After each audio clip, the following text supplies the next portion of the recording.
welcome. Game collecting. It's almost as much fun as playing the games, but it's not always easy. Not going to get into politics and economics, but we all know there's not as much money around as there used to be and everything seems to have gone up in price.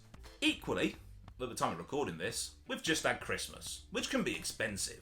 Well, I've been at this for quite a little while now, and I just thought I would pass along to you wonderful people a few tips and tricks which I've learned along the way, some of them the hard way. I appreciate we're all individuals. Some of these things you might think are absolute rubbish and I'm talking out of a different orifice than my mouth. But if you just get one little tip out of it that helps you enjoy or even improve your game hunting, I think that's a good job done. Without further ado, here are some tips and tricks for game hunting in 2024. I'm also going to play over the top some old commercials that I've found of some old consoles and games.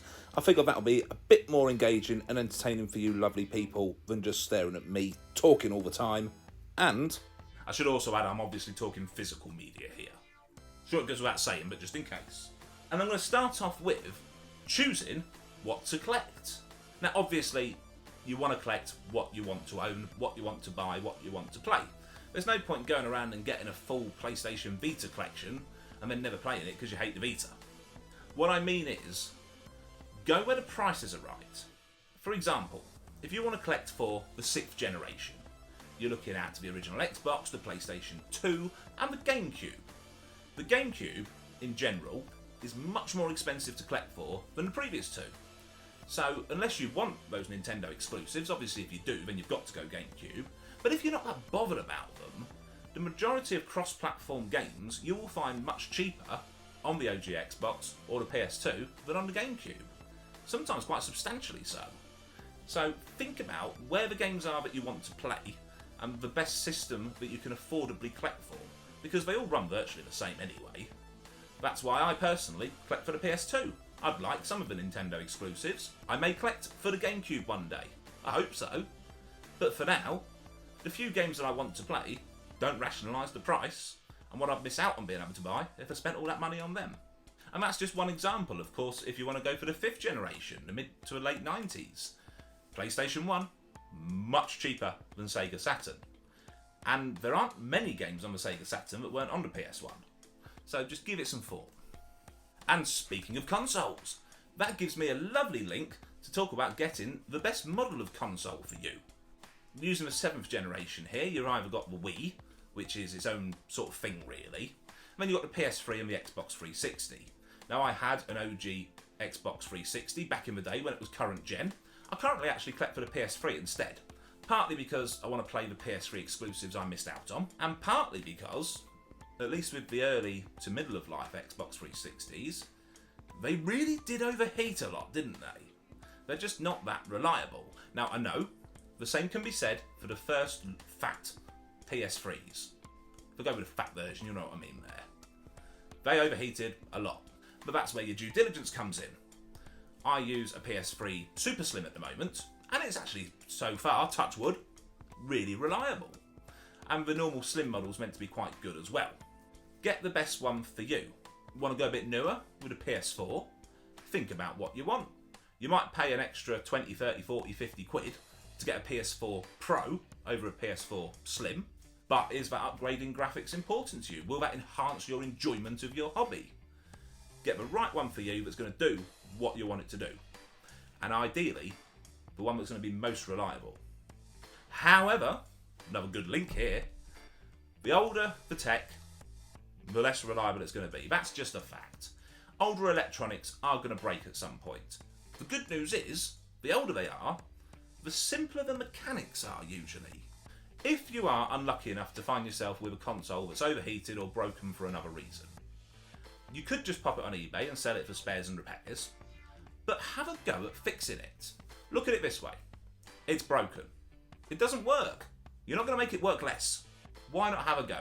YouTube has got the best library of how-to videos for pretty much any subject you can name.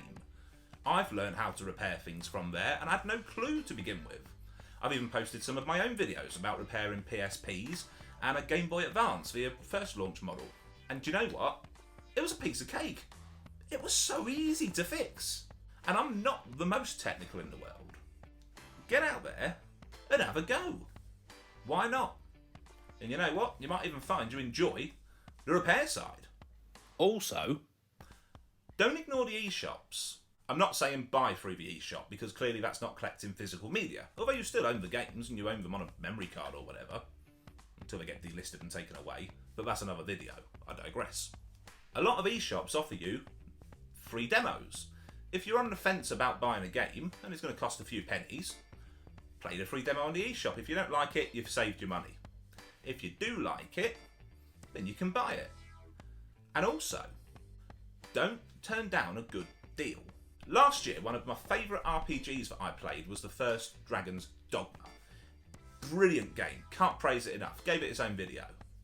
I actually bought it on the Switch eShop for around £8 because that was substantially cheaper than buying it physically for around 30. Loved every minute of the game. In fact, I loved it so much, I wanted to own it. But having played through absolutely every portion of it, every side quest, every bit of exploration possible, I'm not going to buy it and play it anytime soon, but I did have that hunger to own it. So rather than paying around 30 quid to own it on the Switch, when I already owned it electronically, I bought it for, I think it was £7 or £8 for the PS4, might have even been a tenner for the PlayStation 4. I own it physically, I still paid well over 10 quid less than I would have to buy it physically for the Switch. I've played it, I've enjoyed it, I've still got that electronic copy, and I've got the physical copy to scratch that collector's itch. Sometimes, Foxing Smart can get you the ownership you want and the choice of platforms as well. And don't ignore those demos. Let's face it, trailers can be misleading. Next thing sounds a little bit obvious as well, but buy what you want to play, unless you're going for a full set. There's a lot of people out there who collect full sets, and if you do, I fully respect that. That's an undertaking I couldn't take on. So, fair play to you. And if you make videos about it, I'll probably watch them. A lot of people at the minute on YouTube, especially in the UK, are doing full Wii U sets because it's got a relatively small library compared to a lot of other consoles. But I just couldn't do it. I debated it briefly, but I'm not going to go and pay 120 quid for Zumba Fitness because I'm never going to play it. I'm now thinking about my belly and perhaps thinking maybe I should get Zumba Fitness, but let's face it, I'm not going to. I just couldn't rationalise it. I could do so much for my game collection with £120 rather than buy a game to put on a shelf and never touch again. We're all our own people, we're each to our own, so if that's what you want to do, as I already said, full respect to you. There's no right or wrong, but especially if you're on a bit of a budget, buying what you want can actually save you money and give you that better feeling of satisfaction. Even though in reality, once you've got a few hundred games, you're never going to play through them all. But it's still nice knowing that you want to play them, as opposed to just having them sit there, and you're never going to. That's my 2 pence anyway. And on the subject of buying games to play, unless you are planning on playing it within, 7 days, don't buy games when they just release. It's always tempting, and if there is that absolute gem, like Spider-Man 2, that you desperately want to play, then yeah, go and get it. But what I would do, again, this is just me, I'd play through it all, play it to death, get every moment of enjoyment out of it possible, immediately after buying it, and then sell it or trade it to get the majority of my money back. Because if I've played through every inch of a game, I'm not going to replay it again for a good year or two at the absolute minimum. So I may as well buy it then when it's a lot cheaper, as opposed to simply going out there, buying it day one or week one, popping it on the shelf and making it number 23 on my backlog. Games go down in price. Even first-party Nintendo Switch games. Certain retro doesn't, but that's a whole different story. But in general, the latest games will always go down in price, especially if you don't mind owning them second-hand. Only buy brand new when just released, if you're going to play it when it's just released. Otherwise, save yourself some pennies and just buy it when you're ready to play it. Another thing I like to do if I'm looking at buying a game that's, say £15, £20 or more, as opposed to just buying that game, unless I find it for a good price, of course, I like to search around on the internet and see if I can get it as part of a bundle. Not the most recent example, but it's one that's sprung to my mind at the minute. I wanted to get both the Indiana Jones games for the PlayStation 2. Now, one of them's only 5 or 6 quid, the other's about 15, so you're looking 20-ish pounds to buy them both. I got a bundle of about 15 games for 25 quid. I got to keep the 2 Indiana Jones ones, in fact I kept the majority of them. The other ones I didn't want, I traded in. If they didn't have any value, I put them to the side. When I got some more, I sold my own bundle, got some money back. It's much more cost effective. It can help you grow your collection faster as well. So always keep an eye out for those bundles out there that's got the key game that you want and some bonuses. Sell, trade, do whatever you want with them. They're bonuses. Better than just paying out for the game on its own for a similar price. And lastly, this will probably go against a lot of people's idea of collecting, so it is just something personal to me, let's say. If I've got a game I don't like that I'm never going to play again because it's rubbish, I'm not afraid to sell it or trade it. I don't like having things on the shelf that I don't like. I've got no intention of ever playing. As I've already said, I'm never going to get through all my games, and I'm nowhere near a big collector. God knows how the likes of Metal Jesus do it. But that's just me. I like to have everything that I want to play, even if I'm never going to. I recently bought, and it was about £4 from CEX, Alkine's Gun. It's like a Hitman clone set in the Cold War, and you play as a Russian. Rubbish game. Do not buy it. I sold it on eBay for a tenner. Now that's not going to break the bank, it's not going to make me rich, but I had 10 quid which I could go and buy 2 or 3 more games with. Or I could have just had a game which I really didn't like sitting on the shelf. That's what works for me. Again, completionists going for full sets, people who want to have as much as possible, we all do our own thing, but that's what works for me. So if you've got a game and you don't like it, and perhaps you want to get something that you do like, don't be afraid to trade. Get rid of something you're never going to play for something you want to. And finally, enjoy the hunt. Game collecting is wonderful because you'll never complete it. If you manage to get a full set on every console you own, there's another console you could start collecting for. It's just the way it works. That's why it's a good hobby, because you can always do it. But enjoy it, don't feel in a massive rush. I'm never going to complete a full console set, but I like to complete subsets. In fact, I won't show you the label because I'm going to make a video about this coming in a week or two, but I've just got this little Game Boy game here to complete a series I've been collecting for nearly a year. They're really cheap games, which is why I've been waiting to get them in person in shops, because the postage would have made it twice the price. And I'm really chuffed, I've got a real sense of accomplishment. So much so, as I said, I'm going to make a video about this full series. Subscribe so you don't miss it. I could have bought them all off eBay, I could have spent more money, maybe money I didn't have, but I've enjoyed the hunt. It's a hobby, it's meant to bring you joy. If it doesn't bring you joy, is it really a hobby that's worth doing? And finally, think of this as a postscript. You're going to be going to the same places fairly regularly. I go into my local CEX once or twice a month, probably more like twice.